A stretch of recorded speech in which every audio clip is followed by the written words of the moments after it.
नमस्कार, स्वागत है आप सभी का न्यूज इंडिया पर। आपके साथ मैं हूं आंचल कादियान। एक वर्ड है इंट्रोस्पेक्शन।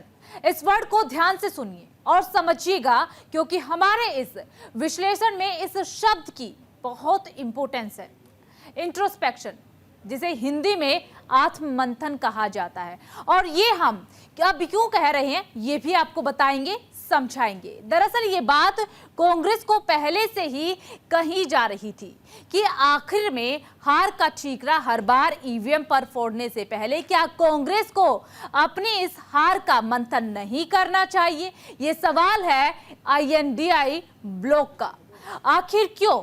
इस रिपोर्ट में देखिए, समझिए कि आखिरकार बार बार और हर बार हर चुनाव के बाद कांग्रेस को आत्ममंथन के लिए क्यों कहा जाता है। दलित समाज ने इनके खतरनाक इरादों को भांप लिया। ओवर कॉन्फिडेंस मत करना कभी भी। कांग्रेस की हार क्या ईवीएम जिम्मेदार? ग्राउंड पर कांग्रेस फेल, ओवर कॉन्फिडेंस का खेल। राहुल का घटा पावर, महाराष्ट्र में बनेंगे junior. Uddhav, Kejriwal, Omar, Rahul under pressure. Congress में कमजोरी, क्या बैसाखी हुई जरूरी? हरियाणा और जम्मू कश्मीर में इलेक्शन हुआ, रिजल्ट लमसम एक ही जैसे थे। अब आप सोच रहे होंगे कि हम हार जीत की बात कर रहे हैं। नहीं, हरियाणा में बीजेपी की जीत हुई और जम्मू कश्मीर में कांग्रेस गठबंधन की। दोनों जगहों पर एक बात कॉमन थी, कांग्रेस की रेपुटेशन। इनमें कॉन्फिडेंस और ओवर कॉन्फिडेंस का जो मिक्सचर दिखा, उसे समझना जरूरी है। जम्मू कश्मीर और हरियाणा में अगर सीटों के नंबर पर फोकस करें तो ये न सिर्फ हरियाणा की किस्मत बल्कि कांग्रेस की आइडियोलॉजी को कितना रिफ्लेक्ट कर सकते हैं, ये उसको रिप्रेजेंट करता है। पहले उस नंबर गेम को समझिए। हम आपको गिने चुने आंकड़े ही दिखाएंगे जो अपने आप में एक सिग्नल है, रेड सिग्नल कांग्रेस के लिए। हरियाणा, जहां पर कांग्रेस की सीधी टक्कर बीजेपी से होती है और बीजेपी 48 सीटें जीतकर मेजॉरिटी में आती है, वहीं कांग्रेस बिना किसी गठबंधन के 90 में से 37 सीटें जीतती है। इस इलेक्शन में अदर्स का उतना इंपैक्ट नजर नहीं आया। वहीं अब जन्नत यानी जम्मू कश्मीर में देखें तो बीजेपी बिना किसी गठबंधन के 29 सीटें जीतती है, वहीं कांग्रेस महज 6 सीटें जीतकर 42 सीटों वाली नेशनल कॉन्फ्रेंस के साथ गठबंधन सरकार बनाएगी। अब इस मैथमेटिक्स को समझने के लिए इस बयान को सुनिए, आपको आधी बात अपने आप समझ में आ जाएगी। चुनाव से सबसे बड़ी सबक यही है कि ओवर कॉन्फिडेंस मत करना कभी भी। किसी भी चुनाव को हल्के में नहीं लेना चाहिए। हर चुनाव कठिन होता है, हर चुनाव में हर सीट कठिन होती है। मेहनत करनी है और लड़ाई मत करना, अपने अपने एमएलएज के साथ लड़ाई मत करना। सब लोग मेहनत करना, मेहनत नहीं करेंगे तो। और इस चुनाव के अंदर सबसे इम्पॉर्टेंट रोल आपका होगा, क्योंकि अब हम एमसीडी में हैं। जनता उम्मीद करती है भाई बेसिक चीज़ है, सफाई तो करेंगे, बाकी चीज़ें तो जनता माफ़ कर देगी, सफाई तो करेंगे। अपने अपने एरिया में घूम घूम के कोशिश करो कि कूड़ा उठ जाए, डेली झाड़ू लग जाए, कूड़ा उठ जाए, डेली झाड़ू लग जाए। उतना काम अगर आप करा देंगे, मुझे उम्मीद है कि हम लोग चुनाव जीत जाएंगे। अपने अपने इलाके में इतना कर देना मेरे कहने से। लड़ना मत, लड़ाई झगड़ा अप्रैल में कर लेंगे। अपना ही परिवार है, परिवार में लड़ाई झगड़ा तो होता ही है। हमको जो गाली देते थे लोग कि आपके खड़ा रहने से सब बीजेपी का फायदा हो रहा है, मैं फिर से कह रहा हूं, हम तो थे ही नहीं वहां पर, तो कैसे जीत गई बीजेपी? क्या क्या अनाप शनाप बोलते थे हमारे बारे में, ये टीम वो टीम। अब जब वहां पर बीजेपी जीत गई, जिम्मेदार कौन है इसका? और दूसरी अहम बात यह है कि 10 साल की एंटी इनकम्बेंसी का फायदा कांग्रेस पार्टी को उठाना चाहिए था, मगर लगता यह है कि उनके इंटरनल डिफरेंसेस की वजह से उसका फायदा बीजेपी को हो गया। और तीसरी बात यह है कि बीजेपी को अगर आप जरा सा भी मौका देंगे इलेक्टोरल बैटल में तो बीजेपी उसका फायदा उठा लेती है। और आखिरी बात यह है कि 2024 के चुनाव के बाद भी, और पार्लियामेंट में मैंने कहा था कि जो लोग इसको कह रहे हैं कि ये बड़ी नफरत पे कामयाबी हो गई, मैं उस वक्त भी कहा था कि वो बात नहीं है। तो बीजेपी की ये कामयाबी को अब जो हो रही है अभी, इसके जिम्मेदार कौन है? ये बयान दिल्ली के पूर्व मुख्यमंत्री केजरीवाल और एआईएमआईएम के अध्यक्ष असदुद्दीन ओवैसी का है, जो साफ इंडिकेट करता है कि इन सब के पीछे कहीं कॉन्फिडेंस और कहीं ओवर कॉन्फिडेंस का पूरा खेल है। अब कॉन्फिडेंस क्या है और ओवर कॉन्फिडेंस क्या है, वो भी समझिए। कांग्रेस जम्मू कश्मीर में कॉन्फिडेंट दिखी, लेकिन हरियाणा में ओवर कॉन्फिडेंट। जम्मू कश्मीर में कांग्रेस ने सीटों का फॉर्मूला जान लिया था, इसलिए नेशनल कॉन्फ्रेंस के साथ गठबंधन किया। वहीं हरियाणा में आम आदमी पार्टी को इग्नोर कर दिया। जम्मू कश्मीर में कांग्रेस ने आर्टिकल 370 के मुद्दे के साथ पार्टी पर भरोसा जताया। वहीं हरियाणा में सिर्फ मुद्दों के सहारे आगे बढ़ने की कोशिश की। जम्मू कश्मीर में मेजोरिटी पर ज्यादा फोकस किया, लेकिन हरियाणा के जाट लैंड पर उतना ध्यान नहीं दे पाई। जम्मू कश्मीर के चुनाव परिणाम आए हैं। हरियाणा ने बता दिया है देश का मूड क्या है, मिजाज क्या है। 2 बार कार्यकाल पूरा करने के बाद लगातार तीसरी बार चुनकर आना ऐतिहासिक है। कांग्रेस का पूरा इकोसिस्टम, अर्बन नक्सल का पूरा गिरोह जनता को गुमराह करने में जुटा था, लेकिन कांग्रेस की सारी साजिशें ध्वस्त हो गई। उन्होंने दलितों के बीच झूठ फैलाने की कोशिश की, लेकिन दलित समाज ने इनके खतरनाक इरादों को भांप लिया। नतीजा आपके सामने है, यानी कि सिंगल हेडेड लड़ना अब कांग्रेस के लिए मुश्किल होता जा रहा है। हरियाणा में कांग्रेस ने हार का ठीकरा ईवीएम पर फोड़ा, लेकिन जम्मू कश्मीर में 6 सीटें पाकर भी कांग्रेस फूले नहीं समा रही है। क्या लोकसभा में मात्र 99 सीटें जीत लेना कांग्रेस को कॉन्फिडेंस दे रहा है? क्या जम्मू कश्मीर में सिर्फ 6 सीटें जीत लेने से कांग्रेस जीत गई? हरियाणा में 37 सीटों ने कांग्रेस को ओवर कॉन्फिडेंट बना दिया। ये सब कुछ हम नहीं कह रहे, बल्कि चुनावी गणित और खुद इंडिया ब्लॉक के नेता कह रहे हैं। और अब ये चीजें साफ इंडिकेट कर रही हैं कि राहुल बाबा कुछ तो कमियां रही होंगी। यूं ही कोई बेवफा नहीं होता। इन सब बातों का आकलन करने का वक्त आ गया है, और इन सब के लिए कांग्रेस को जरूरत है इंट्रोस्पेक्शन की। Bureau report, news India. ये तो आपने चुनाव की जो तस्वीरें सामने आई उन्हें देखा, लेकिन अब इन चुनाव की तस्वीरों ने INDIA ब्लॉक में काफी कुछ चेंज कर दिया है, चाहे वो गठबंधन का कॉन्फिडेंस हो या फिर रिएक्शन। क्योंकि जहां हार के लिए कांग्रेस ईवीएम को जिम्मेदार ठहरा रही है, तो वहीं पर अब इस हार के बाद INDIA ब्लॉक के नेता राहुल गांधी पर भी सवाल उठाने लगे हैं। डायरेक्टली नहीं बल्कि इनडायरेक्टली ही सही, लेकिन सवाल जरूर उठाए जा रही है। कहना तो यही है कि अब कांग्रेस का रिटायरमेंट का टाइम आ चुका है और अब चलना भी यही है, तो गठबंधन का सहारा लेकर चलना होगा। सबसे बड़ी बात ये देश के लोकतंत्र की जीत है। सबने राइट ऑफ कर दिया भारतीय जनता पार्टी को, फिर भी भारतीय जनता पार्टी जीत कर आई, उनके लिए बधाई का विषय है। कांग्रेस को चाहिए कोalition वाली बैसाखी। कांग्रेस नहीं, एग्जिट पोल का भी इंट्रोस्पेक्शन जरूरी। क्या इररिलेवेंट हो चुका है exit poll? Exit poll big loser. Election में कांग्रेस का होमवर्क नहीं।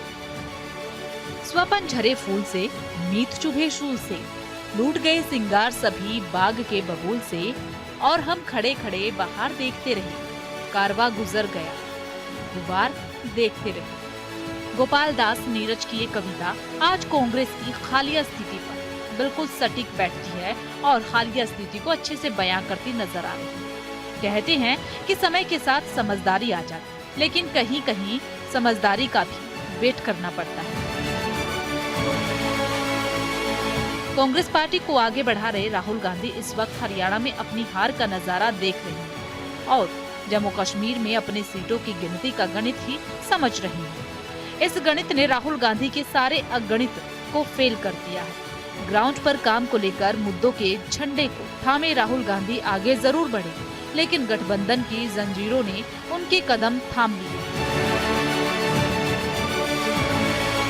खैर, इसे समझने से पहले राहुल गांधी के हरियाणा और जम्मू कश्मीर के ग्राउंड वर्क को समझिए। अब हम आपको राजनीतिक रैलियों के एक इम्पैक्ट का डेटा दिखाते हैं, जहां पर राहुल गांधी ने हरियाणा और जम्मू कश्मीर के विधानसभा चुनाव में कुल 15 जिलों में चुनाव प्रचार किया।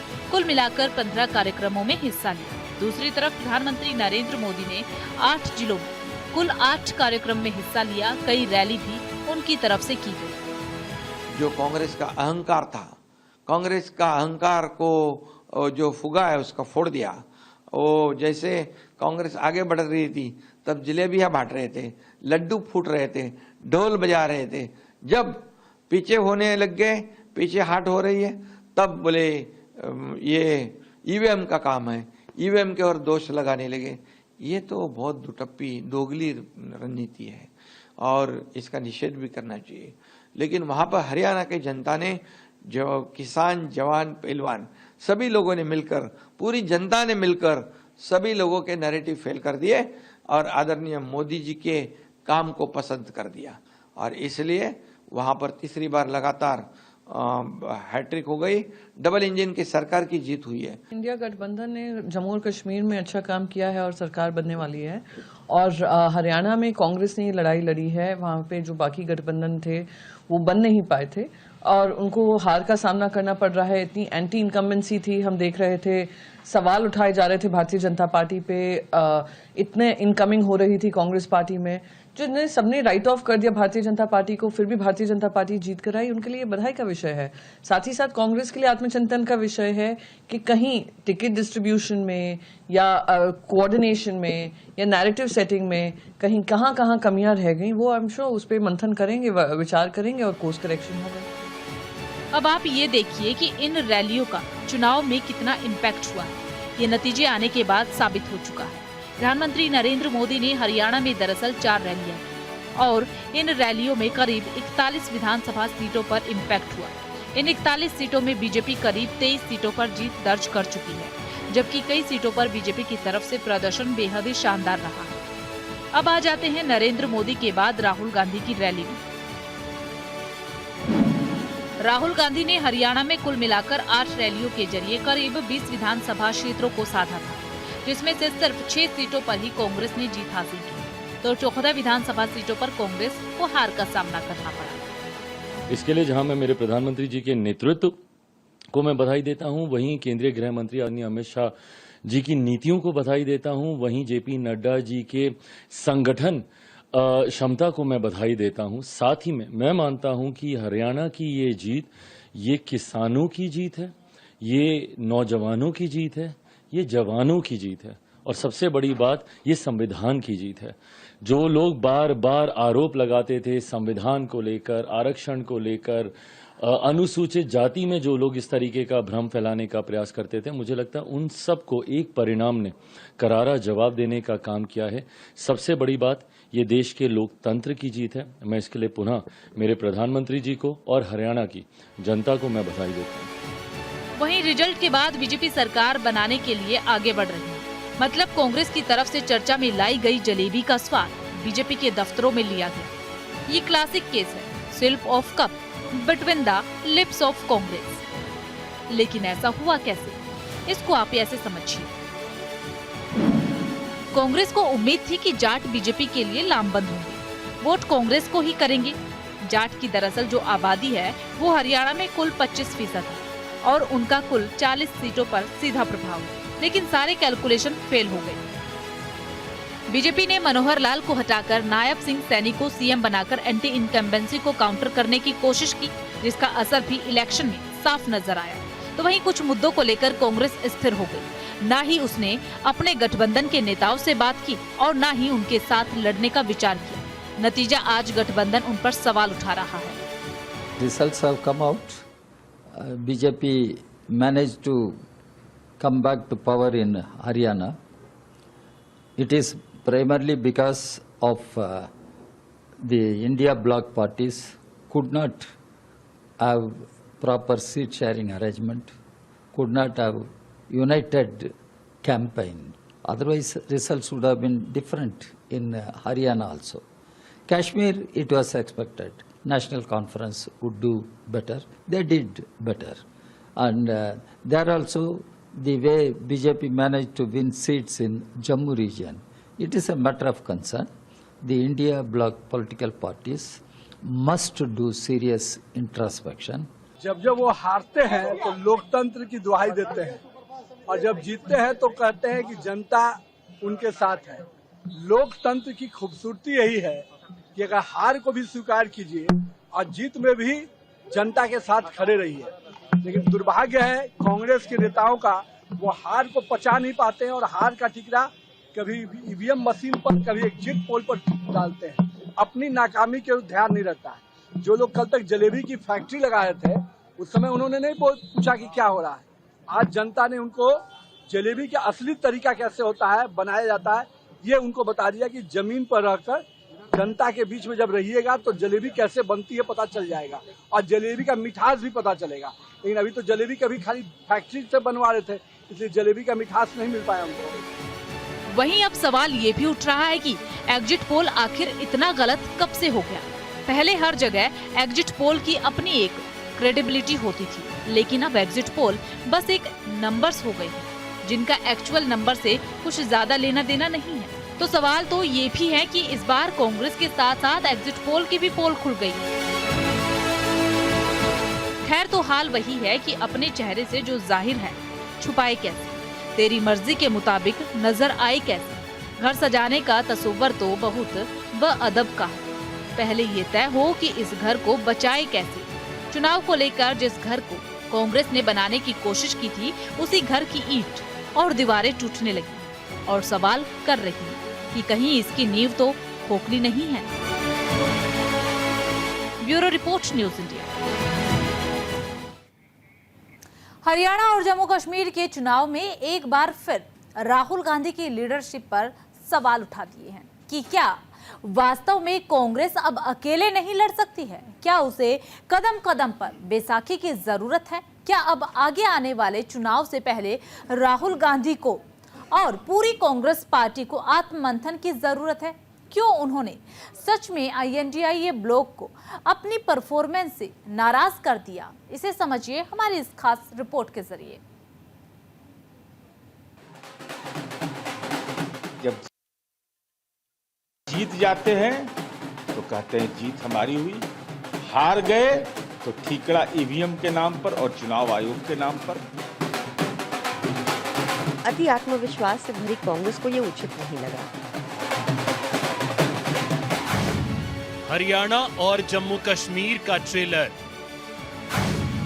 महाराष्ट्र और में पिक्चर अभी बाकी है।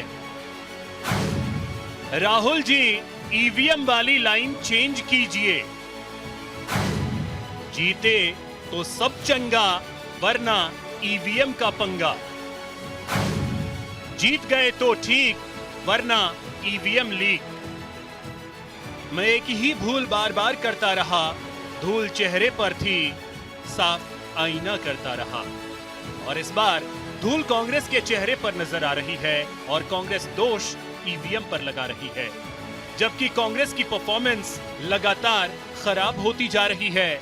इसे समझने के लिए कांग्रेस का वो रिपोर्ट कार्ड समझिए जिसमें कांग्रेस बेसिक नंबर तक ग्रैब नहीं कर पाई। 2014 आम चुनाव में कांग्रेस को 44 सीटें मिली, जबकि बीजेपी को 282 सीटें मिली। 2015 दिल्ली विधानसभा चुनाव में कांग्रेस ने एक भी सीट नहीं जीती, आम आदमी पार्टी ने बहुमत हासिल किया। 2017 यूपी विधानसभा चुनाव में कांग्रेस ने केवल 7 सीटें जीती, बीजेपी ने 312 सीटें जीती। 2019 आम चुनाव में कांग्रेस को 52 सीटें मिली, जबकि बीजेपी ने 303 सीटें जीती। 2020 बिहार विधानसभा चुनाव में कांग्रेस ने 70 सीटों पर चुनाव लड़ा, लेकिन केवल 19 सीटें जीत पाई। 2021 पश्चिम बंगाल विधानसभा चुनाव में कांग्रेस ने 92 सीटों पर चुनाव लड़ा, लेकिन केवल 44 सीटें जीत पाई। 2022 यूपी विधानसभा चुनाव में कांग्रेस ने फिर से केवल 2 सीटें जीती। 2023 कर्नाटक विधानसभा चुनाव में कांग्रेस ने 135 सीटें जीती, जो कि एक सफल चुनाव माना गया। 2024 आम चुनाव में कांग्रेस ने केवल 99 सीटें जीती और बीजेपी ने 240 सीटें जीती।